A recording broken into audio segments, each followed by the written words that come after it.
문화이라는 것은 뭐 어느 산이나 마찬가지겠지만 그 지역을 주변으로 하는 문학입니다. 지리산 문학은 지리산을 주변으로 하는 문학이죠. 지리산에는 현재 5개 시군이 정확하게 딱 감싸고 있습니다. 지리산을. 우리 북방에 함양군이 있고 동쪽에 산청군이 있고 남쪽에 하동군이 있고 서쪽에 구례군과 남원시가 있습니다. 이 5개 시군이 딱 합해가지고 경상남도와 전라남도, 전라북도, 남원시, 전라남도, 구례군, 그다음에 경상남도에 하동군, 산청군, 함양군이 있습니다. 이게 5개 시군이 지리산을 감싸고 있으니까 이 지리산을 주변에 감싸고 있는 5개 시군의 문학이 바로 지리산의 문학입니다. 그러니까 함양문학, 산청문학, 하동문학, 구례문학, 남원문학 하면서 각 시군의 문학이고 지리산 문학하면 그 5개 시군을 통합하는 문학입니다. 동시에 또 이 5개 시군만이 아니라 더 멀리 떨어져서 여기 창원에 사셔도 지리산에 대해서 시를 쓰시고 문학을 하시면 그것이 바로 지리산 문학입니다. 특별한 지리산의 특별한 문학이죠. 그렇기 때문에 모든 지리산 문학은 지리산을 대상으로 하신 분들의 모든 문학을 포괄하는 것입니다. 뭐 저기 미국에 LA에 앉아가지고 뉴욕에 앉아가지고 지리산을 그리워해서 지리산에 대한 문학을 시를 쓰고 시조를 쓰고 수필을 쓴다고 하는 우리 정목일 선생님이 원래 진주분이시지만은 창원에서 활동하시면서 동남초등학교 도부산 밑에 동남초등학교 밑에서 수필을 쓰셨습니다. 그때 수필 쓴 게 바로 우리 유명한 그 양반의 그 등단작이고 대표작입니다. 그래서 제가 지리산 문학관장으로서 우리 정목일 선생님의 경남초등학교 현재 폐교로 빈 공간인데 거기에다가 정목일 수필 문학비를 하나 세우려고 여러 번 시도를 했는데 아직은 안 되고 있습니다만은 정목일 이 수필 문학으로서의 출발점 그것이 우리 함양군에 있는 경남초등학교 거기 지리산이 아니고 도부산 밑입니다만은 이것이 다 지리산 문학에 포괄되는 거니까 그래서 우리 지리산 문학의 장르별로 하면은 수필 분야에는 정목일 선생의 수필의 고향이 있고 또 시조에서는 뭐 특별히 뭐 특출한 시조 시인은 우리 함양군에서는 별로 찾아볼 수는 없습니다만 산청군에 있어서는 임종찬 교수님이 또 현대문학에 있어서 시조 분야에서는 아주 탁월한 존재입니다. 그래서 그 다음에 또 우리 산청군 출신의 강희근 시인은 또 탁월한 시인이고 또 부산의 강영환 선생님 이런 분들은 다 탁월한 시인들. 그 다음에 이제 하동에는 여러 소설가가 있는데 그 중에 가장 뛰어난 소설가 이병주 문학관이 있지 않습니까? 그 이병주 선생님이 하동에 뛰어난 소설가이고 또 진주에 가면은 원래는 이제 이영재 선생님은 사천 출신이라고 그러는데 그래서 진주에서 붙었기 때문에 진주에서 이영기 문학관을 설립하려고 시도를 했습니다. 아직까지 성사가 안 되고 있습니다. 바구담 이영기 기념사업회장님이 노력하고 있습니다만 그래도 이영기 시, 그 낙화라는 시는 저기 낙화 우리나라에 낙화가 2개가 있습니다. 유명한 시가 조지훈 선생님의 낙화들 꽃이 아니라 쓸어 무감하리요 하는 조지훈 선생의 그 낙화시는 저기 문학관에 세워져 있습니다. 저기 영양에 가면은 지훈 문학관에 세워져 있습니다. 그래서 제가 지훈 문학관에 갔을 때 학예사 왜 조지훈 선생님이 유명한데 지훈 문학관이라 했느냐 그랬더니 조지훈 그러면 좀 발음이 안 좋답니다. 그러니까 왜 좋지 않대요. 지훈 문학관으로 한다. 조지를 붙이면 안 되는 거야. 그래가지고 거기서 지훈문학관이라고 딱 자기들이 주작해서 쓰니까 지훈문학관이라고 해야 됩니다. 근데 세상 사람들 지훈 그러면 그 양반이 박지훈인지 조지훈이 누군지 알겠어요. 박지훈은 유명한 탤런트죠. 그러니까 이 지훈문학관이 그 낙화가 있고 동시에 또 이영재 선생의 낙화시가 얼마나 멋있습니까? 가야 할 때나 가야 하는 사람은 뒷모습은 얼마나 아름다운가. 그런데 이 천구의 유명한 2 낙화가 하나는 문학관에 세워져 있는데 하나는 문학관 세우려고 노력을 많이 해도 안 되는 겁니다. 왜 안 되겠어요? 진주 사람들이 지지 문학관을 세울 만한 그런 추진력이 약하다는 거죠. 세우려 싶으면 이제 바로 세우면 되는 건데 그거 뭐 벌써 10년째 꾸물락거리고 꾸물꾸물하고 앉았어요. 바보다면서 오시면 좀 기분 나쁘겠지만 왜 아직도 꾸물꾸물하고 앉는지 세우고자 맘먹었으면 딱 세우는 겁니다. 저 영동문학관을 요번에 새로 세웠는데 그거 얼마나 간단해요. 세우고 하면 딱 세우면 되는 거예요. 왜 이렇게 뜸들이고 꾸물락거리는데 근데 이제 진주는 결국은 이제 이형기 문학관은 아마 안 될 것 같습니다. 요새 사람들은 남이 잘 되면 누구 잘났다 그러면 깎아내리는 기질이 좀 강해가지고 너만 잘났냐 나도 잘났다 이런 사람이 너무 많아요. 그래서 이형기만 잘났냐 나도 잘났는데 왜 이형기 문학관만 세우냐 이러니까는 못 세웁니다.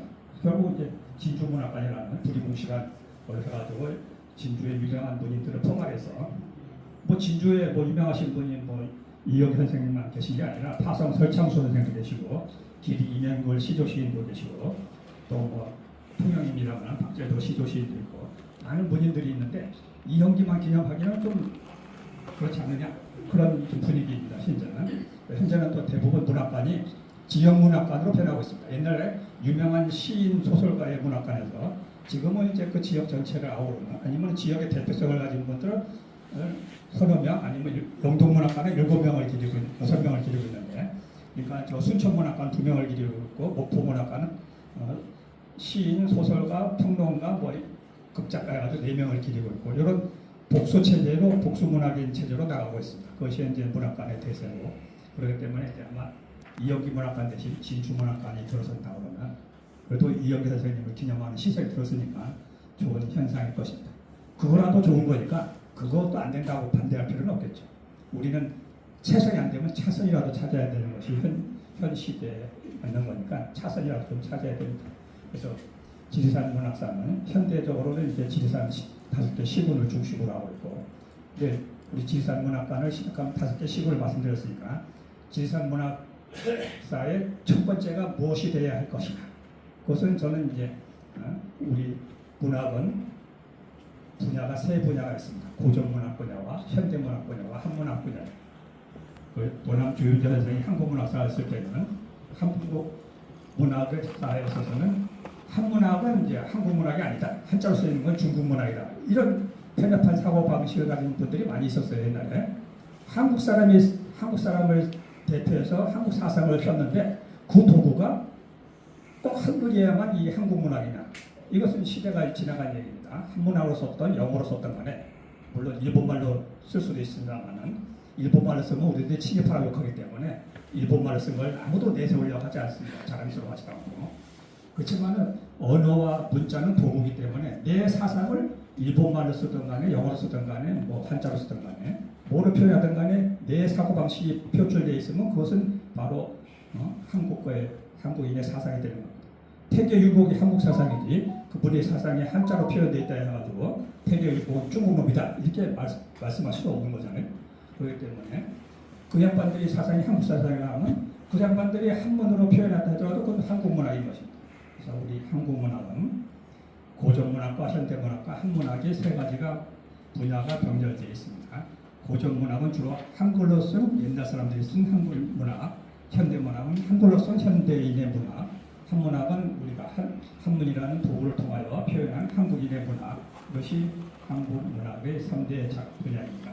그 다음에 한국문학진흥법에 의한 한국문학의 7대 장르, 그건 문학진흥법에 정확하게 명시되어 있습니다. 시, 시조, 소설, 수필, 시곡, 아동문학, 평론 이렇게 딱 7개 분야가 딱 명시되어 있습니다. 원래 도정환 의원이 처음 만들 때는 시조와 아동문학이 빠져 있었습니다. 근데 이제 시조단체와 아동문학단체가 끝없이 투쟁을 하고 요구를 해가지고 2가지 분야를 명시했습니다. 근데 처음에 도정환 의원 측이 이제 의원실에 국회 전문위원들의 그 법률을 검토합니다. 그때 뭐라고 그랬냐면 그것을 시조와 아동문학을 넣어달라 이러니까는 그 사람 국회 전문위원들이 뭐라고 회신을 했냐면 시조와 아동문학은 뭐뭐 등에 포함된다 이렇게 딱 했습니다. 또 시조는 시에 포함된다 했으니까 굳이 뭐 명시하지 않아도 된다. 그런데 공무원들을 상대로 해가지고 우리는 이제 시조도 지원 좀 해달라고 그러면은 어디에 근거를 하느냐? 문학진흥법에 시조가 그다시 없을 테니까 시, 소설, 수필, 희곡, 아동문학 빠졌고 평론 그 다음에 이렇게 시곡 분야에 대해서 등에 들어있으니까 우리 시조는 등에 해당된다 그러고 또 시에는 또 시조가 포함된다 그랬으니까 그런데 그 공무원들이 뭐라고 하냐면 등인이 포함된다는 것은 명시적인 게 아니다. 이건 지원 대상이 아니다. 아니 등은 그것도 포함되는데 왜 아니냐고 그러면 자기들이 볼 때는 명시되지 않은 것은 나열되지 않은 것은 그 법률에 포함되는 게 아니다. 그러니까 우리가 법을 제정할 때는 뭐 등하면 다 포괄되는 것 같은데 또 구체적으로 가면은 이건 구체적으로 명시되지 않은 것은 포괄되지 않는 것이다. 이렇게 나와버려요. 그러니까 뭐 법이라는 거 싸우기가 참 힘든 거예요. 그래서 이제 도의원한테 시조와 아동문학을 명시해달라고 끝없이 요구해가지고 결국 2차 개정 때 이제 시조와 아동문학으로서 7대 장르로 정확하게 명시되어 있습니다. 이다음부터는 이제 시조와 시가 경렬격이고 전혀 시조 속에 시 속에 포함되는 그런 장르가 아닙니다. 그래서 이렇게 명시되어 있기 때문에 우리 7대 장르에 있어서 근데 이 지리산 문학을 둘러보면은 시인들은 굉장히 많습니다. 지금도 어느 분야도 다 시인들은 많고 시조 분야는 어떻습니까? 시조 분야가 제일 약해요. 그 다음에 이제 수필 분야도 이제 함양도 이제 수필가들은 많이 있습니다만은 그 뛰어난 뭐 경목의 회사인 같은 분은 없지만은 그래서 시조, 수필 그 다음에 시곡은 물론 아마 경상남도도 시곡 쓰는 사람은 한두 명 있을까 말까 할 것입니다. 시곡은 워낙 적고 극작가라고 그러죠. 근데 이제 요새는 다 이제 일반 극작가보다는 드라마 작가라든가 시나리오 작가들은 많이 있겠습니다만 그래서 시조, 수필, 소설가들은 경남 소설가협회가 있을 정도로 좀 있고 소설, 시곡, 아동문학, 평론 근데 경남 평론가협회가 있는지는 모르겠습니다만 못 들어봤는데 저는 경남 평론가협회는 못 들어본 것 같고 그래서 평론 분야도 약하고 시곡 분야도 약하고 여러 장르별로 약한 데가 많습니다. 특히 아동문학 경남에 이제 설립되어 있는 문학단체들 경남시인협회, 경남시조시인협회, 경남소설가협회, 경남수필가협회 물론 경남수필문학인협회가 같이 있지만 그 다음에 이제 경남아동문학가협회 이렇게 5개의 장르가 있습니다. 이 분야가 이제 지리산문학사에서 찾아보면 있느냐 다 없습니다. 물론 훌륭한 수필가 찾아보려면 이제 지리산문학 출신 중에 그런 분들이 있느냐 찾아보면 찾기 힘듭니다. 그래서 근데 그 중에서 이제 이 고전문학의 이제 최초로 고전문학 분야는 또 현대문학하고 이 장르하고 개념이 틀리니까 고전문학은 뭐 있냐면 옛날에 우리 고전문학에 여러분들이 잘 아시는 게 뭐 있어요? 첫 번째가 당연히 시조겠죠. 그 다음에 이제 시조는 우리말로 쓰여진 우리 글로 쓰여진 그 문학 분야입니다. 근데 이제 신라 시대 때는 우리말이 아니고 그 당시는 한글이 창제되기 전이니까 우리말을 표현할 수 있는 도구가 없었습니다. 그러니까 한자를 차용해서 일본의 가나 문자처럼 한자를 차용해서 향차를 만들어가지고 그 향차를 가지고 우리의 의사를 표현했습니다. 우리말을 한자를 빌리고 음차와 훈차라는 두 가지 개념을 가지고 그래서 여러분들이 알고 있는 서라벌 이런 것은 음차입니다. 서라벌이라는 것은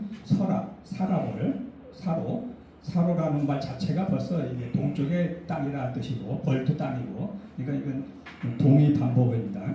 서라벌이라는 것이 동쪽의 땅의 나라.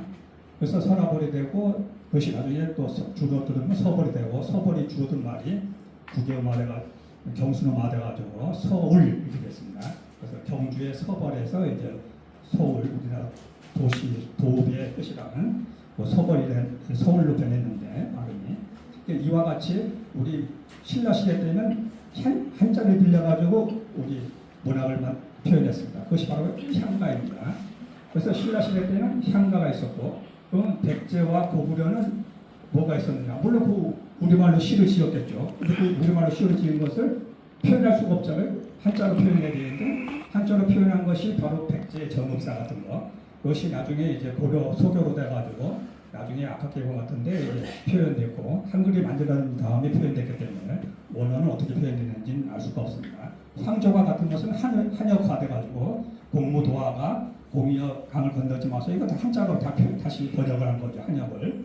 이런 고구려 가요라든가 백제 가요가 있고 신라는 향가라고 그랬습니다. 고려 시대도 또 가요가 있는데 이런 것이 있는데 그것은 다 우리가 한자를 통해서 표현한 한문학이야. 그것은 한문학이 아닙니다. 한문학이라는 건 중국 사람이 알아봐야 되는 것이 한문학이고 중국 사람이 알아보지 못하면 한문학이 아니고 그것은 우리 조선의 한문학인 것입니다. 조선의 한문학도 아니고 그것은 그냥 향찰 도구로 쓰는 향찰 문학이고 가나 문학도 중국인이 봐가지고 무슨 말인지 모릅니다. 똑같이 우리 향찰 문화도 중국인이 봐서는 알 수 없고 그렇기 때문에 그런 것은 한자를 도구로 했을 뿐이니까 또 이 베트남 언어도 한쯔어엔이라는 문자라고 그것은 한자로 표현하기 했습니다만 베트남말로 표현한 거기 때문에 중국 사람이 봐서는 알 수 없습니다. 그래서 신라 시대 때 향가, 그 다음에 그 각국의 삼국시대 가요, 고려시대 가요. 고려시대부터는 우리의 민족한테는 그 당시는 이제 한글로 표현을 못했습니다만은 우리 말로 표현해서 전해지는 노래가 있죠. 그것이 바로 시조입니다. 아프리카 토인들도 원주민들도 천년 동안 자기들 노래를 계속 노래해 왔어요. 근데 그 천년 동안 어떻게 노래해왔느냐? 문자가 없으니까 기록을 못하고 다 암기로 해서 왔어요. 그래서 아버지가 아들한테 물려주고 아들이 손자한테 물려주고 손자가 또 증손자한테 물려주고 그렇게 해서 천년을 이으면서 자기들의 노래를 계속 외워서 전해줬습니다. 그것이 바로 시조도 한글이 창제돼서 한글로 표현하기 전까지는 한 수백 년 동안에 우리 말로 된 그 시조를 계속 구전돼가지고 전해줬는데 그것이 나중에 한글이 되고 이제 한글 시조집을 만들면서 다시 또 거기다 한글로 표기됐습니다. 그래서 그런 훌륭한 한글 시조집이 나와 있는데 이 한글 시조집 청구영원이라든가 악장가사도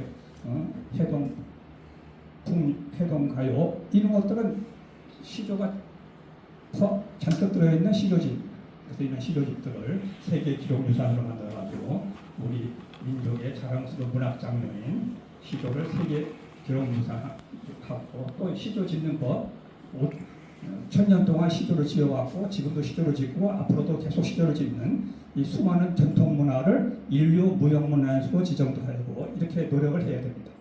그래서 신라 시대 때 우리 민족한테는 향가라는 게 있었습니다. 근데 향가는 지금 삼국유사에 적혀 있는 것과 또 뭐 도이장가 이런 몇 수의 향가 외에는 남아있지 않습니다. 원래 향가는 3대목이라는 우리 향가집이 있었는데 진성여왕 때 이홍 그 국상이 만들어가지고 편찬한. 근데 그런 것은 이제 원래 우리 순전히 한자를 빌려가지고 만든 책이기 때문에 한문을 익히는 사람들이 보면은 뭐 이게 한자로 써있지만은 우리말이 아니니까 한문이 아니니까 알아볼 수가 없는 거예요. 그러니까 이게 누구도 뺏기고 전해지고 이런 사람이 별로 없는 겁니다. 국문학의 풍토가 약하기 때문에 한문학자들이 봤을 때 김부식이라든가 모건이색이라든가 이재이라든가 이런 한문학의 대가들이 봤을 때 이런 향가의 3대목 같은 한문으로 써있지만은 뭔 말인지 모르는 이런 문장 기본 이걸 내가 뺏겨서 전해줘야 되나 이런 모순이 생기니까는 자연히 등한시하게 됩니다. 그래서 그거 없어졌습니다. 그것이 만약에 꾸준히 베껴와가지고 지금까지 전해졌다면 일본의 만약처럼 세계적인 기록 유산이 되는 것인데 물론 뭐 옛날 사람들이 좋아하지 않아서 없어진 걸 가지고 탓할 수는 없습니다만은 뭐 지키지 못한 건 어쩔 수 없는 것입니다. 아무리 명장이라도 지키지 않으면 돼지목에 진주를 걸어주지 말라 이런 거는 그럼 이 조상이 돼지냐 이런 건 내가 조상을 욕보이는 말이니까 그러면 안 되고 하여튼 우리 일본의 만역집이 전해졌는데 우리 신라시대의 향가의 3대목이 전해지지 않은 것은 대단히 애석하다. 요 한마디로 이렇게 끝내겠습니다. 근데 저는 이 향가 중에 그 중에 이제 우리 사찰 연기소라도 있고 뭐 어떤 지명 연기소라도 있고 다 그 지명이 유래된 유래담 뭐 사찰이 창건된 설화 이런 것은 다 있습니다. 그러면은 지명이 유래된 함양에 가면 여러분들이 장수에 넘어갈 때 60명이라는 고개가 있다는 걸 들어보신 적 있을 거예요. 60명 넘어가는 고개. 그러면 60명의 지명 유래담이 뭐냐? 그 분분합니다. 60인의 산적이 60명이 모여야 그 산적을 피해서 넘어갈 수 있기 때문에 60명이다. 이런 말이 있고 첫째 지명 유래담에 두 번째가 이제 함양과 장수와 60명이 딱 정확하게 60이다. 그것은 옛날 한문학 기록에 나와 있습니다. 정확하게 60명이기 때문에 그래서 60명이다. 이런 설화도 있고. 그래서 여러 설화가 있는데 저는 어디에서 그 설화 유래담을 찾느냐. 향가에 나오면 영재 우적가가 있습니다. 영재 스님이 도적을 만났다 하는 삼국유사의 제목인데 영재 우적. 근데 영재 우적이 뭐냐? 영재 스님이 이제 경주의 분이신데 이제 백두대간을 타고 지리산을 찾아가다가 그 양반이 난 지리산 가서 돌을 닦아서 선물해야 되겠다. 그래서 지리산을 가는 길에 대현 큰 고개에 가서 도적을 만났어요. 60명의 도적을. 60명의 도적을 만나서 60명의 도적들이 칼을 거누면서 스님 가지고 있는 거 다 내놔요. 안 내놓으면 스님 목숨도 가져가겠습니다. 그러니까 스님이 빈 바람을 보여주면서 나는 원래 세속을 떠나서 모든 욕심을 다 버린 사람인데 내 주머니 뒤져서 있으면 가져가라. 나는 빈 주머니에 머리는 비진 않았겠지만 난 빈몸이다. 그러니까 도적들이 뒤져보니까 아무것도 없어요. 그래서 칼로 치려고 그러는데 당신은 누구요? 하고 물어보니까 나는 신라의 영제다. 이러니까 이 도적들도 지금 우리가 인터넷 시대보다 더 빠른 것 같아요. 그 시대에도 먼 변방에 있는 친구들이 영제 스님이 향가에 뛰어나다는 소문은 들었어요. 그래서 영제 스님한테 그럼 당신 죽기 전에 노래 한 곡 좀 뽑아주시고 가세요. 그러니까 가라고 어디 갔어요? 금나가라는 얘기지. 그러니까 이 영제 스님의 향가를 딱 무적가를 한 소 딱 부르셨잖아요. 나한테 재물이라는 것은 번뇌에 불과하고 이것을 지옥 가는 근본이다. 그러니까 나는 이 재물에 대한 욕심이 없더라. 그러니까는 이 도적들이 듣고서 감동을 해가지고 이제 지금도 우리가 뭐 나훈아의 노래를 들으면 감동을 하듯이 이 도적들도 영제 스님의 그 향가 노래를 듣고서는 감동을 해가지고 칼을 영제 스님한테 자기들이 뺏어온 비단을 20피를 주면서 스님 그 노래에 감동했으니까 이거 가지고 가서 수련하시는데 도움이 쓰세요. 이러니까 영제 스님이 도를 확 집어던지면서 내가 번뇌를 쌓기 위해서 재물을 갖지 않는 사람인데 니들이 나한테 다시 도로 지옥 가는 번뇌를 주면 어떻게 하느냐? 이게 너나 가져라. 그러니까는 도적들이 감동을 해가지고 칼을 던지면서 그럼 저희들도 스님을 따라가서 수행을 하겠습니다. 그러니까 60명의 도적이 한꺼번에 감화됐단 말이에요. 부처님 석가모니가 설법을 하면은 500나원이 전부 다 500나원도 원래 도적놈이에요. 그래서 500명의 도적이 감동을 해서 꿇어 앉아가지고 부처님한테 고개 숙이면서 부처님의 가르침을 따르겠습니다 한 것이 500나원이에요. 하루아침에 도적도 하루아침에 깨달으면 그 바로 성불할 수 있는 그런 아라한의 경지에 올라가는 것입니다. 그러니까 그 석가모니 부처님이 500명의 도적을 한꺼번에 감화시켜서 500명의 도적이 500명의 나한이 되듯이 60명의 도적이 갑자기 영제 스님을 따라서 회개하는 선갑제 대회에 들어갔단 말이에요. 그럼 60명을 그 고승들을 우리는 뭐라고 불러야 되겠어요? 다 선각자고 그 양반들도 아라한이죠. 나한이라고 해야 되겠죠. 그러니까 영제 스님은 부처님급이고 60명의 산적들은 바로 아라한급이란 말이에요. 그러면 그 60명을 기념하는 지명 어디다 붙잡혔어요? 60명의 산적이 속으로 있던 함양 60명. 그래서 저는 60명이 바로 영제 우적가에 나오는 배경사가에 나오는 60명의 60인의 산적이 도를 깨달은 아라한이 된 그 지명 연기서다 이렇게 생각을 합니다. 그래서 그런 논문을 써가지고 경주문화의 그 편집장이 제 친구 동국대 교수인데 그 친구가 논문 한 편 내라고 해서 영제 우적가 얘기를 써서 줬어요. 60년과 했더니 뭐 근데 그 뒤로 써놓고 봐도 뭐 아무런 반응이 없고 뭐 좋다 같다부터 말하는 사람이 없어요. 다 꿀먹은 버번이지.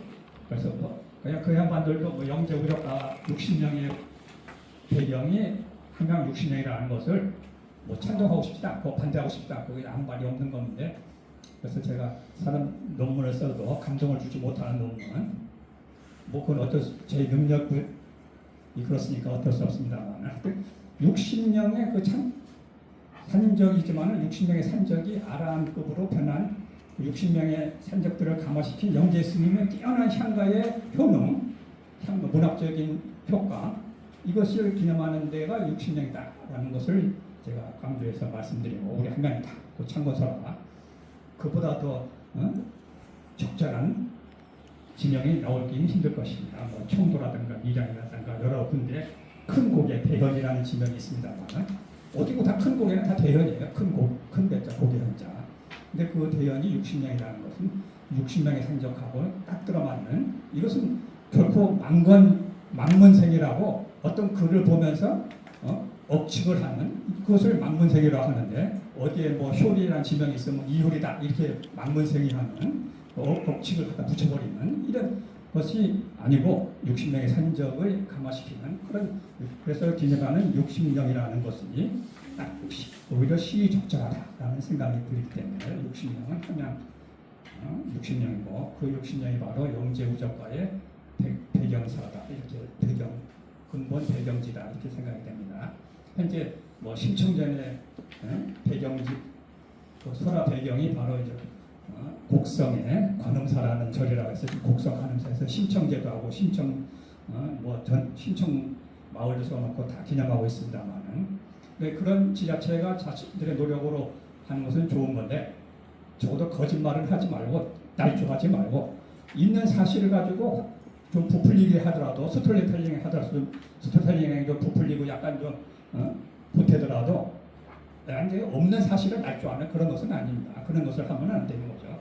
그런 것은 아무리 지역 문화관광 활성화가 있어도 날조해서 너무 그렇게 나서는 것은 이건 지금 뭐 표현하면은 여러 집안에 얽힌 문제가 되고 여러 가지 또 얽힌 사연이 있기 때문에 우리 한국에 있어서는 만들어진 역사가 너무 많습니다. 그래서 만들어진 역사를 만들지 말고 있는 역사를 잘 확장하는 걸로 해야 됩니다. 그 만들어진 역사 중에 하나를 여기 고창 사람들이 있어요.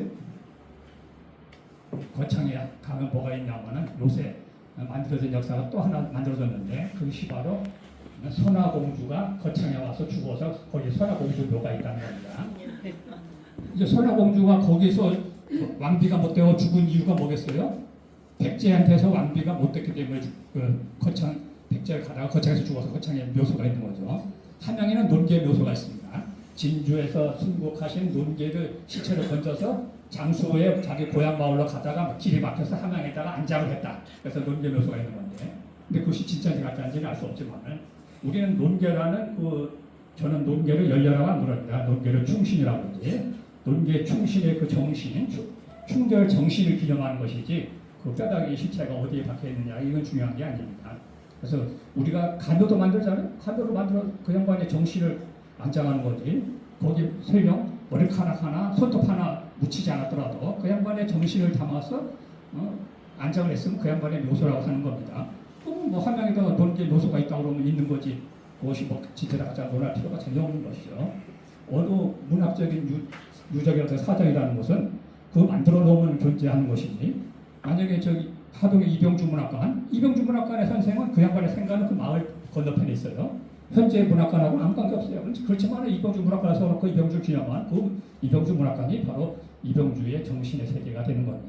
굳이 정확한 장소를 따질 필요는 없는 것입니다. 정확한 장소가 있으면 더 좋겠지만 그것이 안 된다고 그러면 그 주변에 늘 비슷한 데 갖다 모셔놓으면 되는 거고, 그렇기 때문에 이 논계 요소와 마찬가지고. 근데 선화공주는 저는 절대 또 인정할 수 없어요. 왜냐?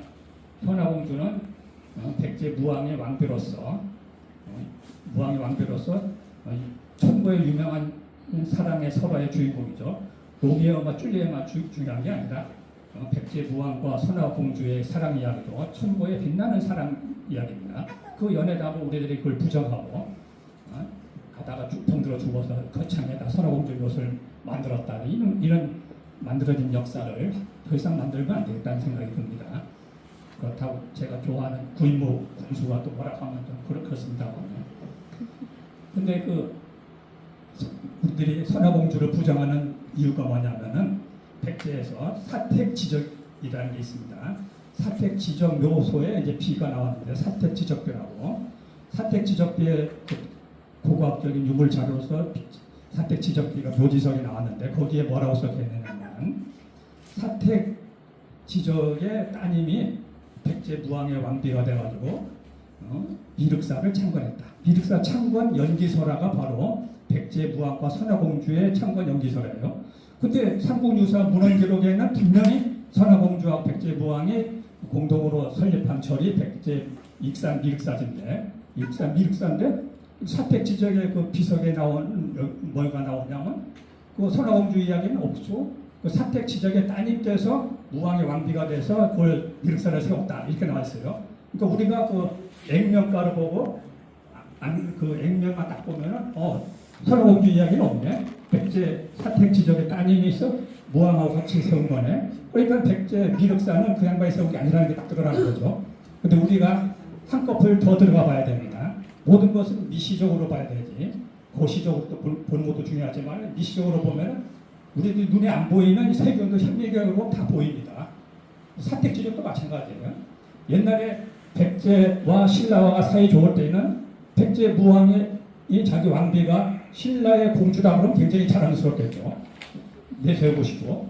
근데 백제와 신라가 사이가 안 좋으면은 자기 백제 신라의 공주를 데려와서 왕비를 삼았다 하더라도 백성들한테 자랑스럽게 내세울 수 없는 거예요. 오히려 내세우면은 저희가 쫓아내라 또 데모하고 난리칠지도 모르잖아요.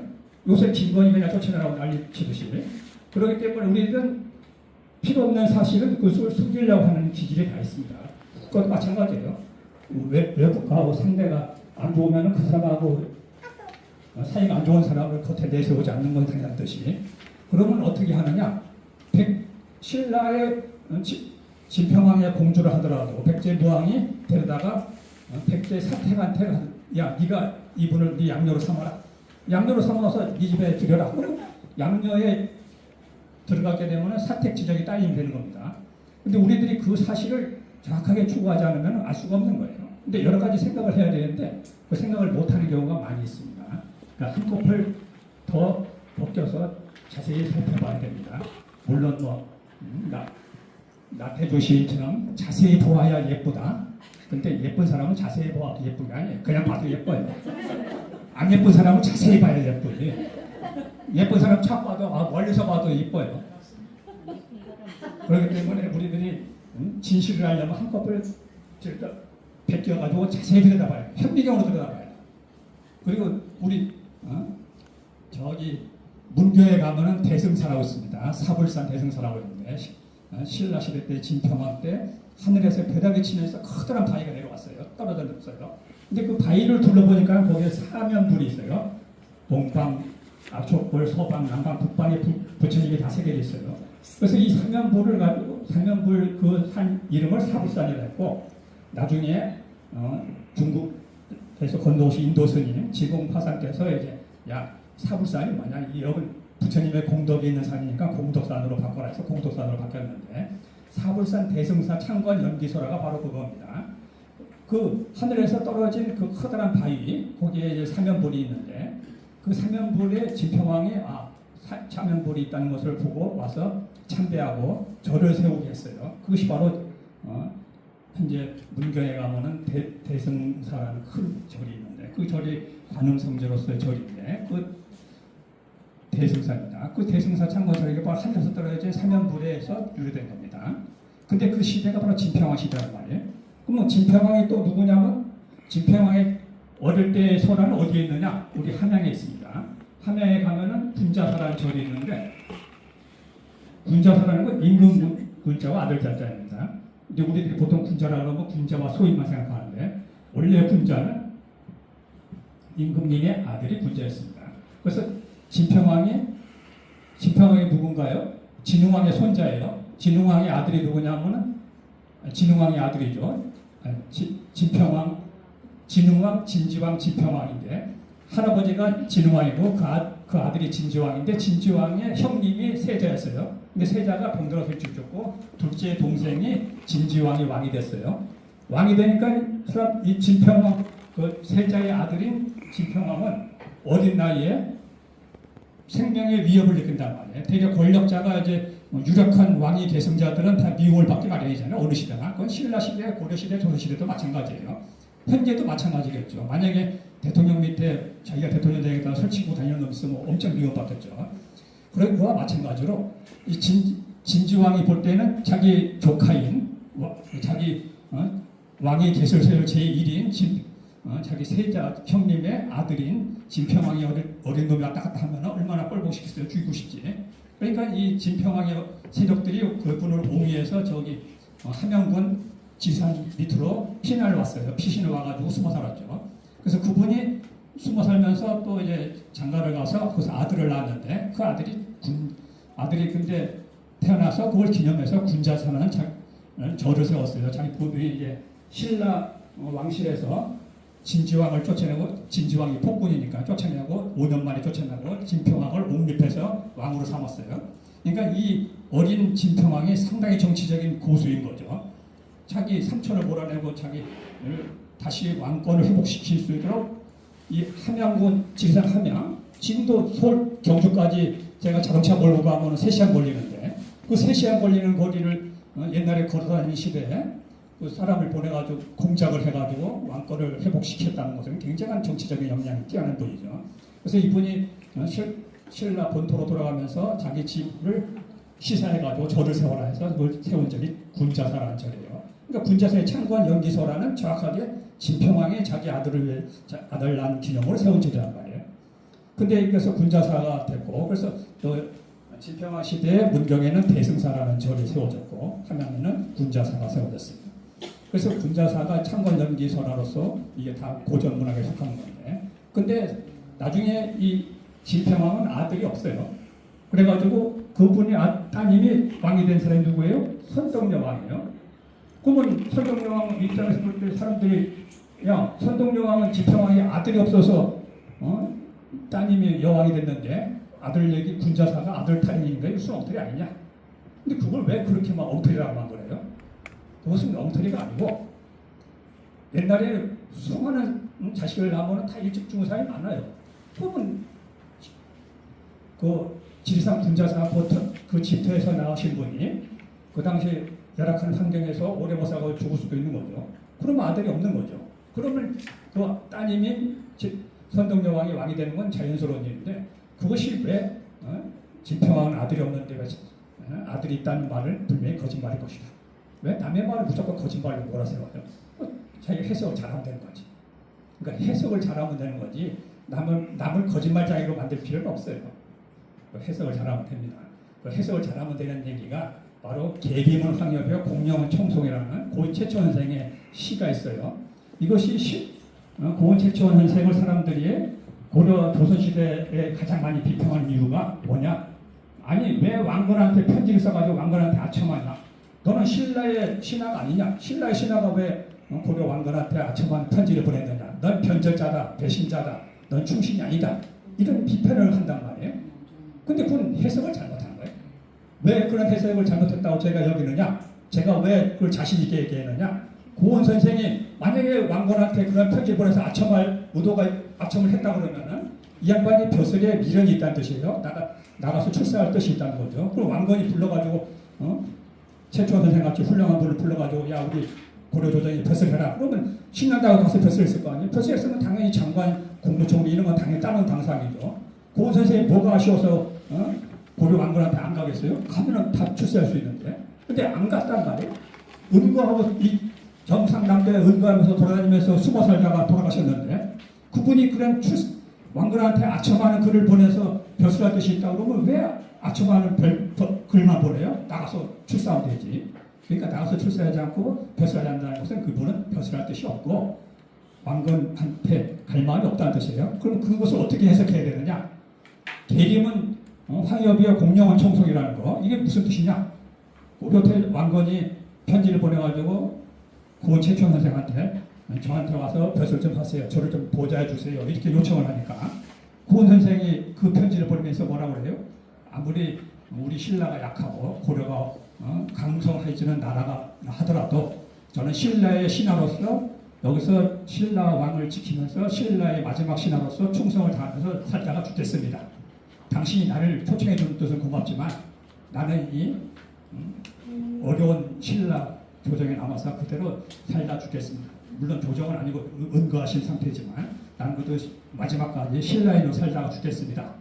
라고 하면서 거절하는 편지를 보낸 게 그거 딱인데 거기서 딱 그 구절만 빼가지고 신라는 약하고 고려는 강하지만 나는 신라의 백성으로서 신라에 살다가 죽겠습니다. 라는 말을 또 빼버리고 신라는 약하고 고려는 강하다. 이 한마디만 딱 빼버리면 왕건한테 아첨하는 거 같잖아요. 그 해석을 잘해야죠. 뭐든지 해석을 잘해요. 고은 선생이 해석을 잘해야 되는 이유가 뭐냐? 고은 선생은 신라에 살다가 끝까지 신라 사람으로 죽었어요. 그분이 고려의 왕건한테 아첨해서 벼슬할 뜻이 있으면 왜 거기 신라 백성으로 살려주고요? 그냥 나가서 출세하고 살지. 그러니까는 그 전후 맥락을 잘 살펴서 해석을 잘해야 된다는 것입니다. 그래서 그런 뜻으로 쓰는 거고. 그래서 또 지리산 문학사의 최초의 문학 작품이 뭐냐라고 따진다면은 저는 이제 백제의 지리산가라는 노래가 있습니다. 이것은 물론 현재 백제가요가 남아있지는 않습니다만은 고려사 악지에 실려 있는 건데, 지리산가라는 노래를 지은 여자가 누구냐면 구례현에 사는 백성 여자예요. 근데 구례현에 사는 백성 여자가 무지하게 이뻤어요. 근데 시집간 여자예요. 미시도 이쁜 모양이지. 그래서 이뻐가지고 백제 왕이 듣고서 그 소문을 듣고서, 야, 구례에 사는 여자가 굉장히 이쁘다는데 불러들여가지고 나한테 추천드리게 해라.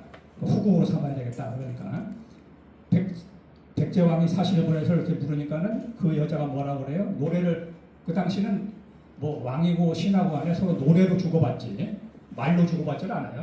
그러니까 노래를 딱 지어서 왕한테 바치니까 왕이 보고서 끄떡하고 끝냈어요. 그것이 바로 백제 왕의 관용이죠. 그 여자가 뭐라고 그랬느냐? 나는 하늘의 맹세코 두 남자를 따르지 않겠습니다. 그래서 제가 그 뜻으로 시주 한 소리를 지어봤는데, 그렇게 하면 뭐냐? 하찮은 산이라도 하늘 같은 지압이죠. 제가 하찮은 산이라도 하늘 같은 지압이죠. 두 남자를 품지 않으면 지엄이의 도리이죠. 노보단 할매와 같이 제 목숨 먼저 거두시죠. 왜? 왕이요, 나를 수청들게 하려면 나를 먼저 죽여라. 난 죽기 전에는 절대 수청들지 않겠다. 라는 뜻으로 지어서 바친 노래예요. 지리산가. 물론 그 당시는 시조를 짓지 않았겠습니다만 그런 노래를 지어 바치니까 왕이 그것을 듣고서 끝냈어요. 근데 거기까지는 이제 더 이상 설화가 없는데, 백제에는 도미설화가 있죠. 여러분들이 다 들어봤을 거예요. 도미설화. 도미라는 여자가 어느 섬에 지역에 살았는데, 천성도에 나중에 가서 살다 죽었는데, 도미라는 여자가 굉장히 이뻐가지고 왕이 불러들였어요. 네가 나를 위해서 수청을 들어라. 그러니까 도미가 뭐라고 그래요? 나는 남편이 있는 몸이니까 절대 따를 수 없습니다. 그래? 그러면 네 남편 죽이면 넌 내 말 듣겠느냐? 그러니까는 절대 우리 남편도 자기 부인을 내주지 않을 것입니다. 그래? 그래? 그러면서 그 남편을 잡아다가 두 눈을 파가지고 귀양을 보내버렸어요. 그러니까 이 도미라는 아낙네도 왕을 속여가지고 몰래 도망가가지고 남편을 따라서 바다에 나갔는데, 우연히 천성섬이라는 데 가서 배가 닿는 모양이죠. 거기서 보니까 남편이 두 눈이 다 파여가지고 없어서 비가 먹고 살고 있었는데, 그 남편을 만나서 거기서 살다가 죽었어요. 그건 고구려 땅이라서 백지의 영향이 미치지 않으니까는 안전하게 살다 죽은 거죠. 근데 그런 도미의 설화가 있는데, 도미의 설화가 지리산가 노래가 비슷하지만은, 지리산가라는 것은 왕과 여인이 노래 지어 바치는 것으로서 그 양반의 설화는 더 이상 발생하지 않고 평범하게 끝났어요. 근데 도미설화는 어떻게 되느냐? 굉장히 비참하죠.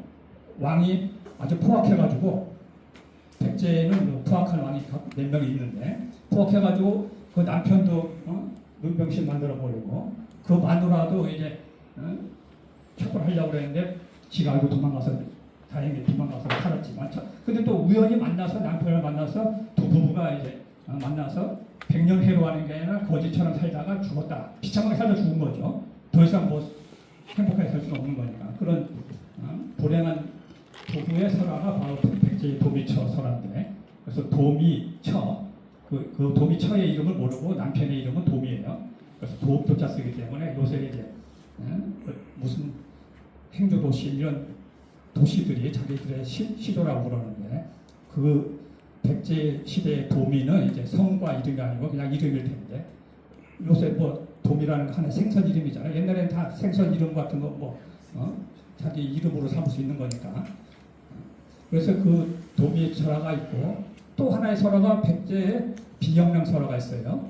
비형랑은 또 그 진지왕의 삼촌인 쫓겨나왕 진지왕의 설화인데, 진지왕 시대에 비형랑을 낳은 그 도하녀라고 굉장히 신라 경주에 이쁜 여자가 있었어요. 어여쁜 여자. 그래서 그 어여쁜 여자한테 와서 네가 수청을 들어라 그러니까는 이 도하녀가, 아니요, 난 절대 못 듣습니다. 우리 남편이 살았느냐 절대 아무리 왕이라도 난 수청 들지 않습니다. 그러니까 그래? 그러면은 신라는 백제보다는 덜 투박하죠. 그러면 네 남편이 죽으면 나한테 수청 들래? 그럼 그때 가서 생각해보고 지금은 절대 못 듣습니다. 그러니까 그렇게 끝났어요.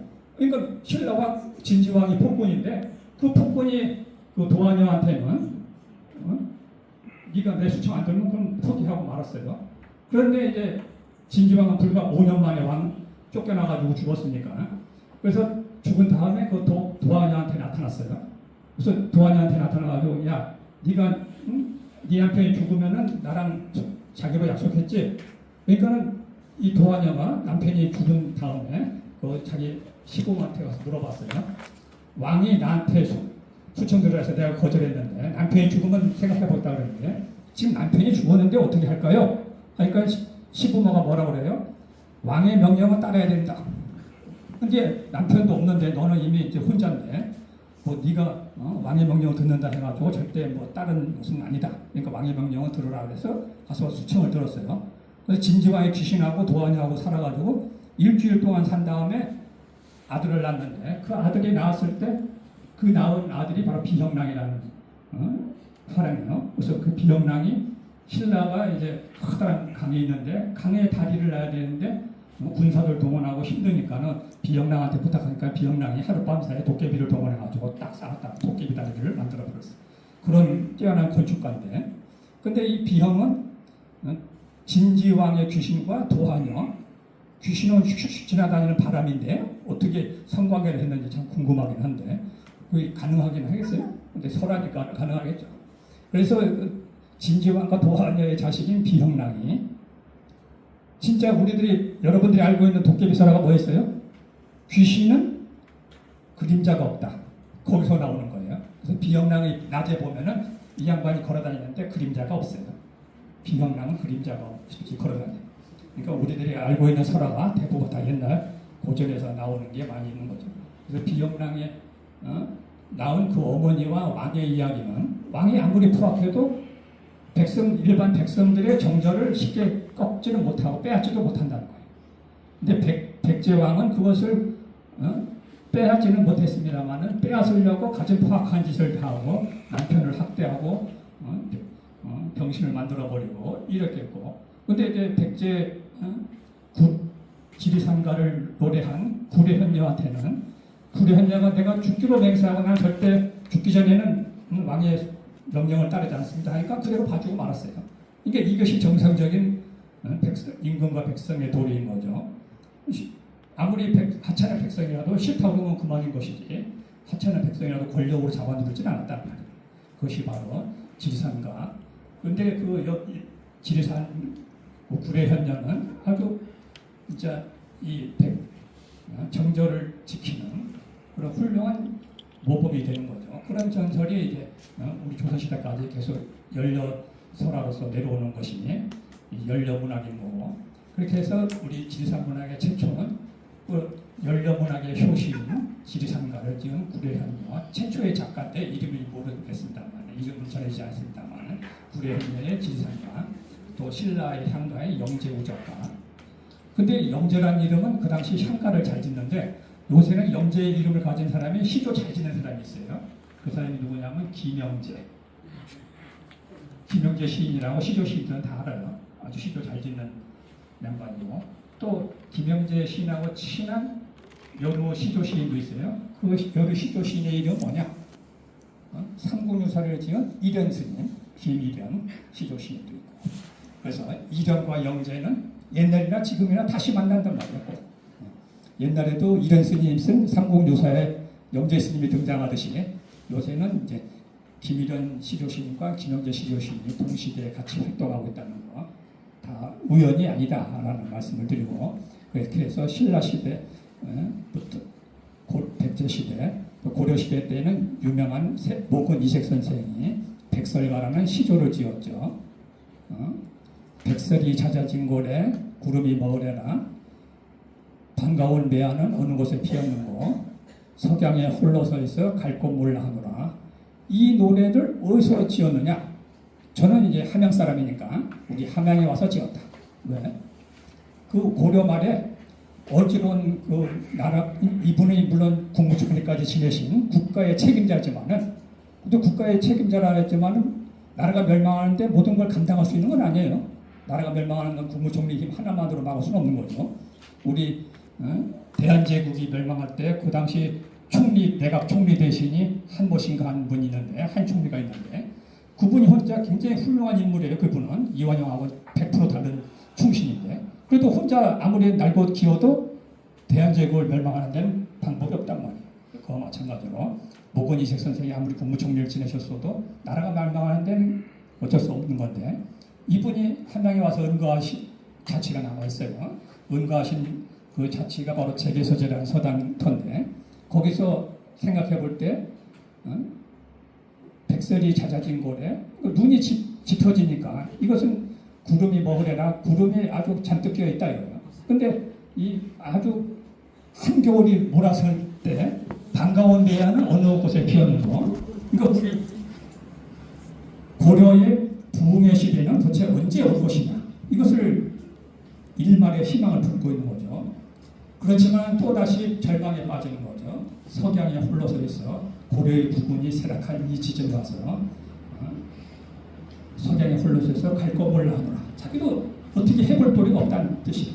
그러니까 물론 국정의 책임자 이미 벗어났습니다만 국정의 책임자급에 있는 분이 나라 멸망하는데 방법이 없어서 이런 한탄이나 하고 있다는 것이 좀 한심하긴 합니다만 그 시대나 지금이나 뭐 혼자 힘으로 다 해결할 수는 없는 거니까 이런 어려운 시절의 어려운 감정을 노래하는 것이 바로 시조예요. 그래서 그 시조가 모건이색 선생이 그런 백설가를 지으신 그 배경이 바로 지리산이다. 저는 그렇게 주장하시는 거고 이렇게 해서 고려시대 시조, 조선시대 시조. 조선시대에는 태계 선생님께서도 장편의 시를 쓴 것이 그 도산구곡가죠. 도산구곡가 9수의 시조와 서시까지 해서 10수.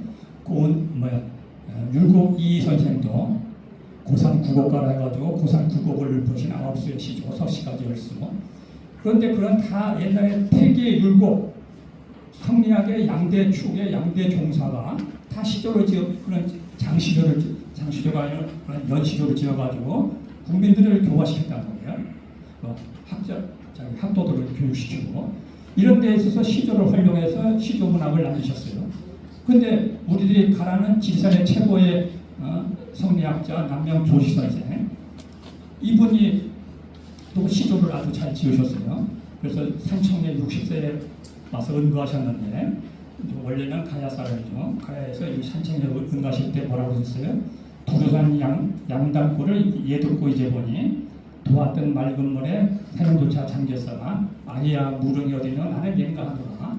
아이야 무릉도원이 어디냐 나는 여기가 무릉도원인가 하노라. 자기가 은거하신 산천제 그 지점이 바로 대원사에서 흘러내리는 물하고 중산리에서 흘러내리는 두 갈래의 물이 딱 마주치는 곳이란 말이에요. 거기 그 마주치는 곳에다가 하회마을처럼 거기다가 딱 산천제를 짓고 학동들을 가르치셨는데 그게 산천제예요. 그래서 거기서 딱 시조를 부신 것이 바로 두루산 양당수를 예듣고 이제 보니 도왔던 맑은 물에 복숭아 꽃이 떠있다는 건 뭐예요? 무릉도원에서 무릉도원은 복숭아의 근원이니까 거기에 복숭아 꽃잎이 흘러내려온 것은 당양지사죠. 그러니까 도왔던 맑은 물에 산영조차 잠겼어라. 지리산의 그림 천왕봉이 금자조차 잠겼단 말이에요.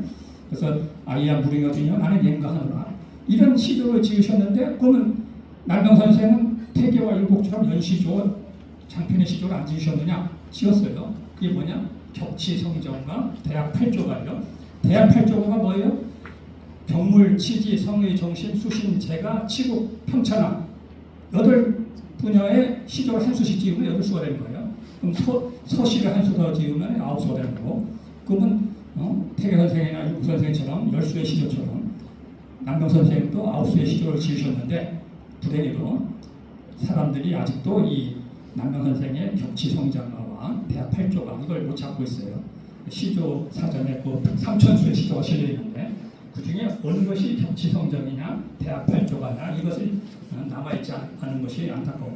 그래서 근데 이 남명 선생의 교육을 받은 우리 함양의 계암 강익 선생, 옥계 노진 선생 이분들이 다 시조를 지으셨고 또 남명 선생의 외손설이면서 또 제자인 대소원 조정도 선생, 우리 함양군수도 지내신 분인데 황석산 선생에 수록하신 분인데, 근데 이분도 시조를 지으셨어요. 그러니까 남명 선생이 그 제자들이 다 시조를 지어서 다시 또 그것을 되돌리면서 학동들을 가르치고, 이런 고전문학의 전통이 다 살아 있었는데, 나중에 가면은 이제 이런 고전문학의 전통인 시조를 짓는 것이 다 점점 사라지고 한시만 짓고 주고받는 걸로, 그래서 한시문학이 고전문학보다 더 번성하게 된 원인이 된 거죠. 그래서 태비의 율곡, 남명 같은 이 성리학의 대종사들이 전부 시조를 지어서 우리 전통문학을 이제 전승시켰는데, 불행히도 이제 한시가 더 번성하면서 그것이 끝났다는 데 대해서 좀 안타까운 면이 있습니다만, 지금 몇 시간 끝났게 되는? 네. 지났습니다.